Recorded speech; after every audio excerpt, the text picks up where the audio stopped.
Hello, my fellow spoonies, sick and tired here. So this channel is going to focus on many things. On this channel, we will talk about chronic illness. We are going to talk about mental illness. We will occasionally probably point out how awful the ring light looks on my glasses. And we will also talk about childhood trauma and narcissistic parents, which is what we are going to talk about today. So where do you go to talk about this kind of stuff? Well, I think we all know by now, right? So, let's get in this. I got engaged to my partner I have been with on and off since we were 12. We are now 24, and on and off was due to me not being emotionally stable for a proper, healthy relationship. We got back together fully almost 4 years ago, and on Sunday he proposed. I, of course, said yes and was extremely excited and emotional. It was just me and him, and that's all I wanted. Our relationship isn't about showing off to others. It's very much intimate. And I did tell him if he proposed one day, I want it to just be me and him, no one else. He did it exactly like that, just me and him under a gorgeous climbing rose tree with petals falling around us. I told my sister right away, then my best friend, and I waited till we were back home to tell my mom and his mom individually. His mom was excited and did what most moms do when they hear the news. My mom said okay and moved on to how she was making her dinner. Okay. It might have been because she's currently having issues in her relationship, but I don't know. We have never been close, but I thought just one single time, she would be excited for me and be happy. But no, just like every other time something exciting happened in my life, she doesn't care. I know if it was my sister who was engaged that she would have been screaming, jumping over the moon with happiness. My mom and my sister are the only ones who know I'm engaged in my family. I'm planning to tell the rest next Friday, but I don't want to anymore. She blew the wind out of my sails. I'm still so happy to get married to the absolute love of my life, but it just hurts she couldn't be excited just once for me. Yesterday, she finally asked if she could see the ring. When I told her it's getting resized, she just scoffed and said her ring was her size right away. Well, good for you. My ring is a family heirloom that's been passed down for now the 4th generation and is almost 100 years old. So of course I wouldn't expect it to be a glove, probably fit like a glove. It had 3 other ladies wearing it before me. I don't understand why she can't just be happy for me for one goddamn minute of my life. It's very possible the reason that she's acting like that is because she's having issues in her relationship, but it could also be that that's just kind of who she is. I know I can relate to a mother that's like this in the sense that if something good happens to me or somebody else in the family, she kind of gets butthurt about it and has to make it all about herself. I say if you want to tell everybody, if you're happy about it and you want to tell everybody that you're getting married and you really love your, fiance, then do it. If that's what makes you happy, do it. If you don't want to tell anybody, then that's up to you guys too. Don't tell anybody. This is your marriage. This is going to be your marriage. This is your relationship. You can do it however you want. Next, y'all ever confront your parents with something that happened when you were younger that altered your self-image or worth? What was the outcome? Oh man, no, I have never confronted my mother. I think so mentally broken by the way that she treated me that I've just accepted that that's how she was, and I've learned to move on from it. But oh my, she used to destroy my self-esteem a lot, especially when it came to my weight. She would tell me that I would be so much prettier if I lost weight. She's told me before that my boobs are gross, that I need to get a boob job. She told me that when I was 13, by the way. She's told me before that my ass jiggles, it's too fat. All of this kind of stuff she was telling me when I was like 13, 14, 15. So I was still a kid. I was still growing. I was still figuring out my body myself. And that was the way that she talked to me. So I've never confronted her before on any of that. I have really tried to just move on from it and have learned that my body is mine to do with as I please, and whatever makes me happy with my body is all that matters. It doesn't matter what anybody else thinks. For example, my mother would always body shame me. Same. Anytime I'd have acne and want to leave the house without makeup, she'd tell me how awful my face looked and that I needed to cover up. Then, when I had started gaining weight from puberty, she'd tell me I was getting chubby. Are you sure you're talking about your mom or mine? Tell me to hide my belly, pointed out cellulite on my legs. Still does this in my mid-20s. I am 5'9", 135 pounds for reference. Oh, you are very thin. I wish I was 135 pounds. So I'd say I'm about average weight for my height. But even when trying on wedding dresses, she'd say, yep, gotta lose 5 pounds and it'd be perfect. Or when I wouldn't behave like the other kids, I have ADHD, she'd tell me I need to act more like insert neurotypical child name here. I could go on, but in conclusion, the only time I had ever felt adequate for my mother was when I was 118 pounds and had an eating disorder. Oh my gosh, Why? Why is it like that with parents? I feel like it's not like that in today's younger parents or whatever, but like with the older generation parents like mine, it was like weight was all that mattered. It's like your whole value as a person is put on your weight. I think 118 pounds is way too thin for somebody that's somebody that's 109 feet. Somebody that is 5'9". I would think 118 pounds is too thin. I'm not sure. It could depend, but who cares what your weight is? If you're happy, who cares? Even then, she'd point out stuff. When I had my first kiss when I was in middle school, she called me a slut? No. Oh my gosh. Wow. Called your own daughter a slut. I was 12 years old. When I lost my virginity to a guy, I was honestly in a healthy as high school relationship can be. She yelled at me and said, I will not have a whore for a daughter. That's not funny. I'm sorry I laughed. It just kind of reminded me of Family Guy. You're a McDonald, not a whore. I will not have a whore for a daughter. I was 15. Okay, so I'm torn here. Now, absolutely not okay for her to call you a whore. That is disgusting. That is nasty to even think of ever calling your daughter something like that. But 15 is pretty young. If that was my daughter, I think to me, that's still a child. And to be doing things like that when you're 15, you think you're mature at that age and grown up, but you're not. You're still baby. But I wouldn't be calling my daughter a whore. Who would do that? That's so mean. When I found out a family member stole my nudes off my phone, okay, please tell me you were older than 15, and was pretending to be me on a porn site using my name, age, location, she told me not to call the police because it would ruin the family member's life. And the family, and proceeded to tell me I shouldn't have taken pictures like that in the first place. I was 22. Oh my, okay, now this pisses me off. First of all, you're 22, you can have as many nudes as you want, either privately or publicly. That is up to you. But saying that you're going to ruin the other person's life that is doing this horrible thing to you, no, not okay. Why do we have a culture of protecting the criminals and shaming the victims? Basically, it's like with, somebody that has been abused as a child and growing up and wanting to tell people what happened to them, but everybody like, no, you might, you could mess things up and it's going to make the family mad. Excuse me? What? Me, the victim? Just telling you guys that somebody, did something to me, it's going to ruin things for all of you? It's just, it's such a shitty thing. And it makes me so pissed when I hear that kind of stuff.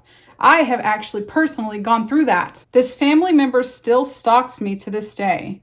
Anything bad that has ever happened to her has always been for us kids or because of us. Is she talking about the mom here? Basically, I've spent the past 3 years healing and realizing a lot of things I need to unlearn and learn about myself at 26.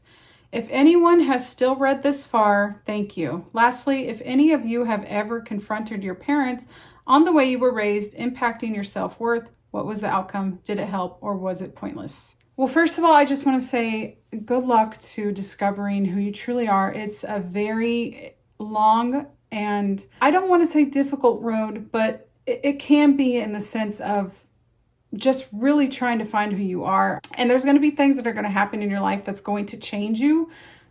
But ultimately, just make sure that what you're doing is for you. And if you have to learn what that is, take all the time that you need.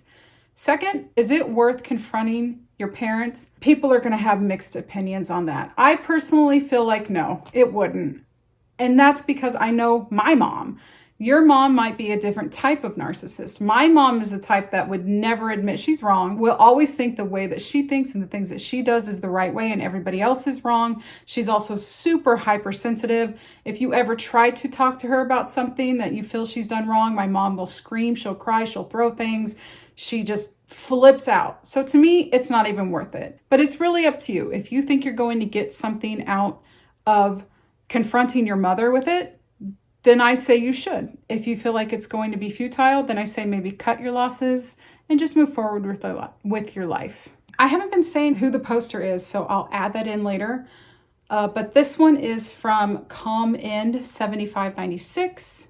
These are all on Reddit, by the way. It's a subreddit called Narcissistic Parents, which you can see up there right now.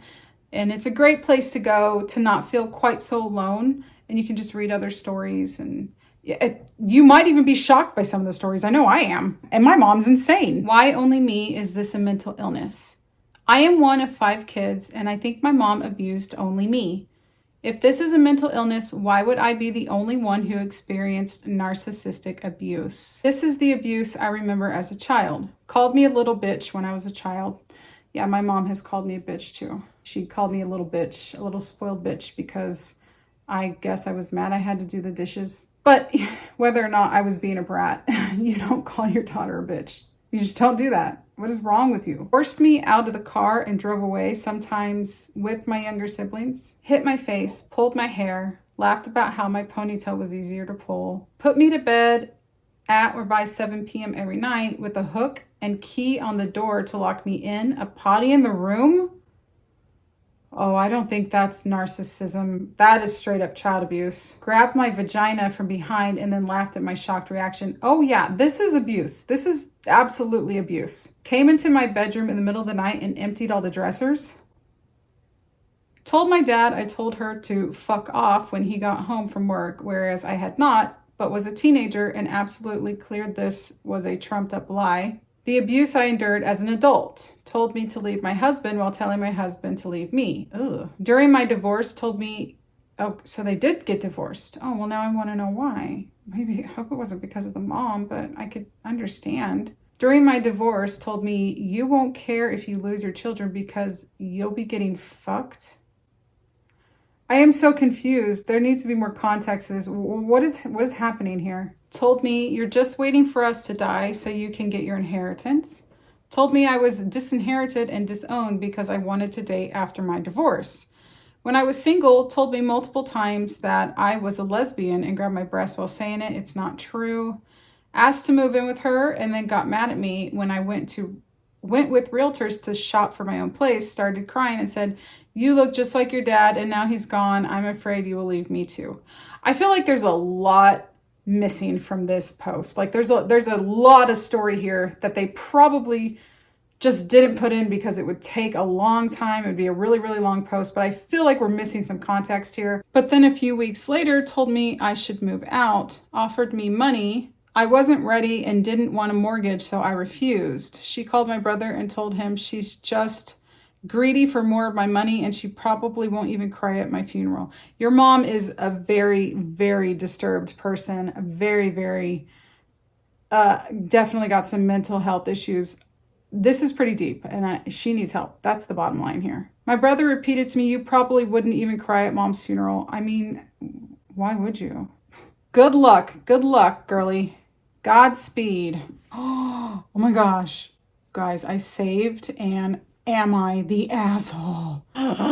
Okay, this isn't really what our channel is going to focus on is am I the asshole? There's so many channels you can go to for that, but I must have thought this was a good one to save. I didn't read any of these, so I must have like skimmed the top of it and was like, okay, let's save this. Let's find out why. Am I the asshole for calling my parents' plan stupid? I, 17 male, have a sister, 1 month away from 15, who recently had 3 of her good friends die. Oh no, oh my gosh. Oh, how terrible. She was very energetic and, to be honest, rather girly before that. Now she stopped styling her hair, something she spent a lot of time and effort doing once. She does the bare minimum bathing and grooming and wears the same few hoodies and sweatpants. More strangely, she's been going at cardboard boxes with a knife until they look like the product of an angry animal. I already have something to say, but I'm going to wait for now. She's also been drawing herself hanging out and doing activities with these two characters I've never heard of. Sunny from Omori and Chris from Deltarune. I don't know what that is. Our parents want to incentivize her to go back to her old self. They talked about removing the non-pink and white girl stuff from her closet while she's showering. Oh, and redecorating her room while she's at a cheer practice, which they haven't let her quit after she asked, to try and get her into the correct headspace. I really don't like any of this that I've read so far. I really don't like it. I don't like it. I'm going to wait till the end, but I don't like it. I don't like it. I straight up laughed and called that the dumbest idea. I agree. They ignored me at first, but I continued and said that I will not let them live their failure down. Their failure, like their plan would be a failure. I hope that's what he means. They said if they wanted my thoughts, they'd ask. Things got heated, and I said that with them, there's no wonder she's miserable. They've begun to give me the silent treatment. Am I the asshole? Who are you? Wait a minute. Who are you? I didn't even look at your name. Who are you? Entropic Hound. Well, Entropic Hound. No, I don't think you're the asshole at all. I don't even think your parents are so much assholes either. I think that this is something that's incredibly hard for anybody to have to go through. And until you go through it, you're not going to understand. I say that her, maybe wanting to ditch all the girly, the pinks and stuff right now, that's her choice. If this is how she wants to grieve, she has every right to grieve in whatever way she wants. Her parents wanting to bring everything out while she's in the shower and change it around, I don't like it. Let her be what she needs to be right now to grieve. She gets to grieve for as long as she wants. I agree that you saying that the parents' idea of doing that is stupid. I think so too. Just leave her be. This whole thing, the biggest red flag to me, the biggest issue is that she is stabbing boxes with knives. To me, that's the biggest issue. Who cares if she's not doing her hair, if she's not dressing girly, if her whole room's black? Don't care. But that to me is a big issue that should be addressed. But no, I don't think you're the asshole. Okay, let's do one more. Just one more. All right, so our last one here is from Subject Week 1655. I finally told my mother she was a narcissist. My mother and I have never had a great relationship. Before I grew older and understood the world, I always felt a vibe about her. I've always been very good at picking up on people's vibes. Now, see, I was the total opposite. Growing up, I thought, like the old saying, mother is God in the eyes of a child. That's what I thought. But with my mother, there was always one thing I was never able to put my finger on. Perhaps because I've never met a true narcissist and grew up thinking she was just different because she was, after all, my mother and my prime caretaker. My brain seems to have blocked out most of the things that she has done to me. That happens. And then you just kind of like dig them back out periodically in your life and you get really angry. And then you think, I should say something. But then you're like, okay, but that was like 20 years ago. Should I say anything? But the feelings of hurt have always remained and have always built up. One evening, I began to open up to her about how we could improve our relationship as adults and not just as mother and daughter. She started to immediately jump on the defense and make it all about her and how she clearly failed me as a parent, which, by the way, I had never said nor implied such a thing. So I flipped. I asked her if she'd ever heard of what a narcissist was. Oh, that's good. That's good. And classically, she hadn't. I began to explain and go into depth. I then made side-by-side comparisons of things she has said to me in the past and how that they could seem to show narcissistic techniques. So you did like a PowerPoint presentation, that's smart, actually. I should do that. And also how much they hurt myself and others around her. She looked upset and I immediately felt awful that I had made her feel sad, but I couldn't keep it in anymore. I probably did the wrong thing by telling her what I really thought, and now I'm questioning myself. Am I just feeling guilty because I'm used to always being blamed, or am I actually in the right here? Well, I think that you have every right to explain to your mom how she made you feel and how you do feel and expressing yourself. And as a parent, she should be really receptive to that. And of course can argue her side, whether or not she believes it's the case. But no, you should be able to say whatever you need to say to your parents. This actually sounds very kind of like a step in the right direction. I kind of like the way that this story ended. Oh, it hurts to wear headphones because of my glasses. Oh, my glasses! So that's it, guys. Thank you so much for watching. I hope you enjoyed that. It's always so fun to talk about our crazy parents and not feel alone, right? So I hope you have a great rest of the day wherever you are in the world. Be safe, be well, be happy, stay strong. I'll see you next time.